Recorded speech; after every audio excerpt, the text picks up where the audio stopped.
Genius, billionaire, playboy, philanthropist. These are a few words that describe only one man, Tony Stark. A jet-setting playboy, it wasn't until a near-fatal accident in Vietnam and being captured by the Viet Cong that Tony Stark would create his most famous and devastating weapon in the world today, the Iron Man. In this episode of Tony's Comic Spotlight, we celebrate 60 years of Iron Man by shining the spotlight on his first appearance in Tales of Suspense number 39 from 1963.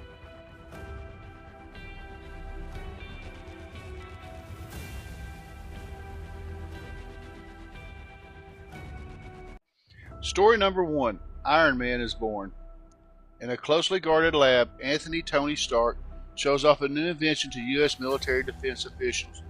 He has developed microtransistors capable of powering up things such as magnets, turning them into powerful weapons strong enough to pull open a thick metal door from a distance.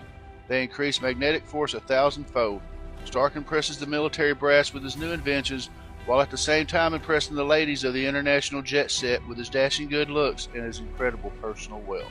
Across the globe, the evil red tyrant Wong Chu takes over another small village in Vietnam, defeating its strongest men in contest of judo. Meanwhile, Tony Stark has arrived in Vietnam to observe the testing microtransistor-powered weaponry, which allows heavy items like mortars to be reduced in size no larger or heavier than a flashlight. Accompanying a squad of soldiers equipped with his weaponry on a patrol through the jungle, he accidentally triggers a tripwire that detonates a landmine. The wounded Stark is captured by Wong Chu's forces and taken to their nearby headquarters. Wong Chu realizes his prisoner is a famous Yankee inventor and decides that he will put him to work in service of the communist insurgency, even though doctors determine the young inventor only has days to live before shrapnel reaches his heart. Wong Chu falsely promises that he will have a surgeon save Stark's life if he will agree to develop the new high-tech weapons for him.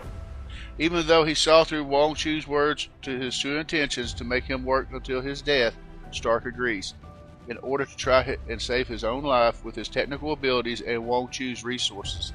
Given access to scrap metal and tools, Stark promises he will deliver a fantastic weapon, but sets out in a building of a mechanism that will help stop the shrapnel from penetrating his heart.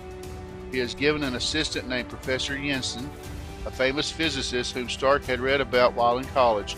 Working together, the two finalize work on Stark's project, an iron bodysuit with a chest plate that will keep the shrapnel at bay through use of transistor-powered magnets. Just as Stark has donned a life-saving suit and begun to power it with electrical current from a generator, Wong Chu attempts to come check on his prisoners. Professor Jensen rushes out to a hallway, shot at Wong Chu, and is shot dead by armed guards, buying the precious seconds Stark needed to fully charge the armor. Tony Stark, as Iron Man, hears the murder of his friends and swears he will avenge his death. He tries to rise and steady himself in the Iron Man armor, but discovers it is like learning to walk again. He quickly gets the hang of operating the armor and evades detection from Wong Chu by leaping to the ceiling and holding himself there using suction cups. After Wong Chu leaves the room, the tyrant heads outside to amuse himself with his favorite sport, challenging the villagers to a duel of judo. Iron Man descends from the ceiling and finds a coat and hat with which to cover his armor, and wanders outside to find Wong Chu tossing people around in the judo arena. Iron Man challenges Wong Chu, then takes off his coat and hat to reveal the shocking visage of Iron Man. The metal monster walks up to Wong Chu, picks him up, and twirls him around before tossing him into the bush. Wong Chu demands that his guards open fire on Iron Man, but the bullets just bounce off the armored figure's metal chest plate. Iron Man then uses reverse magnetism to repel the enemy weapons. Wong Chu tries to get to the speakers of the nearest building in order to put a bounty on Iron Man, but Stark manages to create electrical interference and switch the radio's channel, telling Wong Chu's troops through the speaker to flee their leader before the Iron Man slays them all. Iron Man cuts down the building's door using a transistor-powered buzzsaw, but as soon as he enters, the communist menace fells him with a file cabinet loaded with rocks. Wong Chu escapes to order the execution of all of his prisoners, but Iron Man, low on energy and too weak to continue pursuit, uses his armor's lubrication system to launch a stream of oil towards an ammunition depot near the fleeing Wong Chu. He then sets fire to the oil stream using a miniature torch in one of the armor's gauntlets, causing the ammo dump to explode and seemingly kill Wong Chu. His batteries now recharged, Iron Man dons his coat and hat and walks away into the jungle. The end. Iron Man turned 60 this year. Introduced in Tales of Suspense number 39 in 1963 at the height of the Cold War, Iron Man was first conceived as an anti communist hero. Over the years, he became more and more dependent upon technology to live and even battled alcoholism in the famous Demon in a Bottle storyline from the 1970s. Still, he's been a member of the Avengers throughout most of his career and has battled everyone from Doctor Doom to the Skrulls. The Iron Man suit can lift over 100 tons. When fully powered, Tony Stark can lift up to 100 tons in the Iron Man suit. Pretty impressive considering that the Hulk's maximum lift when calm is 100 tons as well. Stark would later invent the Hulkbuster armor that could lift 175 tons to be able to combat the Hulk in certain situations. Iron Man's origin location always changes. In the first Iron Man movie, the superhero's origin story unfolds in Afghanistan. This is where Tony becomes Iron Man and builds the suit. Yet in the comic books, Stark created the suit in Vietnam, before the conflict was changed once again a few years later and became the Gulf War. Obviously, Afghanistan made more sense for a 2008 movie release, as contemporary viewers, especially young people, would naturally be more familiar with that conflict. Stan Lee couldn't write Iron Man's first comic appearance. This piece of trivia about Iron Man's creator might surprise you. Stan Lee was a busy man, and even if he came up with the character himself, it was Larry Lieber who wrote Tony's first appearance in Tales of Suspense issue number 39, while Jack Kirby illustrated it. There's a real life millionaire behind Tony Stark. Tony Stark didn't just pop into Stan Lee's imagination while he was eating cereal one morning. Stan actually based the character on a 20th century millionaire philanthropist named Howard Hughes. They described this man as being one of the most colorful men of our time. He was an inventor, an adventurer, a multi billionaire, a ladies' man, and finally a nutcase. It cost a lot to be Iron Man. He's officially one of the richest Marvel superheroes. In fact, Mashable done an in depth calculation to see how much it would cost to actually be Iron Man himself. By adding up everything Tony Stark owns, including suits, houses, and cars, it would cost over $10 billion. The first Iron Man movie was a risky bet. This is hard to imagine today, but making a superhero movie was not always a safe choice. In fact, in the early 2000s, it was the equivalent of wanting to make a traditional animated movie today. Even if it had the potential to work, the cost behind the production was likely to surpass the box office gains. That is why it took Marvel 16 years to develop Iron Man before the 2008 movie was finally released into the wild. It ended up making the studio so much money and even kickstarted the biggest cinematic universe ever created.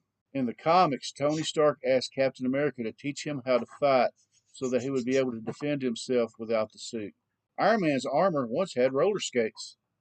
One thing that happened in the comics and must never be forgotten is that the Iron Man suit once had retractable roller skates. In the 1970s, the creators added skates purely because it was all the rage with young people at the time. The Iron Man comics were a gamble. When Stan Lee created the character in the early 1960s, in the heyday of the Cold War, he was skeptical about the concept's appeal in such a political climate.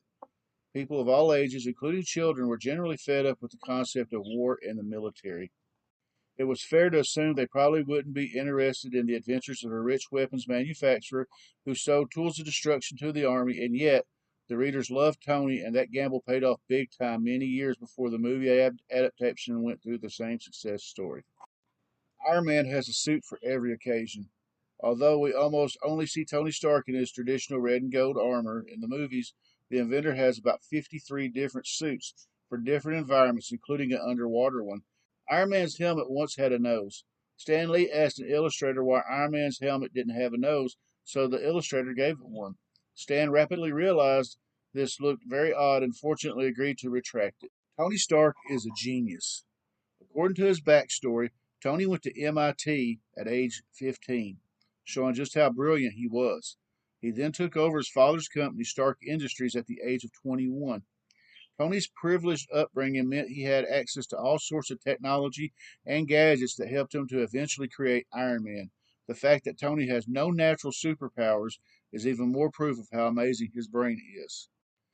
Area 51 belongs to Tony Stark. We've all heard that Area 51 is a top secret place the U.S. government uses as a headquarters for extraterrestrial matters. In the Marvel Comics, however, it belongs entirely to Tony Stark. The only time it has ever mattered was when Tony needed it to use it as a hiding place for one of the Infinity Stones. Iron Man's suit is close to becoming a reality. Lockheed Martin is one of several companies in the process of developing untethered exoskeletons reminiscent of Iron Man's suit. Their human universal load carrier is meant to help soldiers carry loads of up to 200 pounds at a top speed of 10 miles an hour for prolonged periods of time. The first commercial sale of an exoskeleton for medical purposes occurred in September of 2012 and could signal the start of an era where powered suits are available to anyone with the cash, experts say. Still don't get your hopes up just yet. These things can currently go for as much as 70 grand.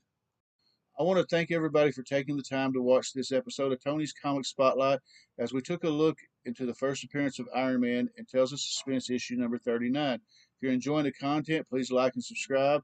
I want to thank everybody for taking the time to watch this video or any other video on the channel. I really do appreciate it. And in the next episode of Tony's Comic Spotlight, we'll be spotlighting the first appearance of the Avengers in Avengers issue number 1. So until next time, take it easy, be safe, God bless. Take care. See you.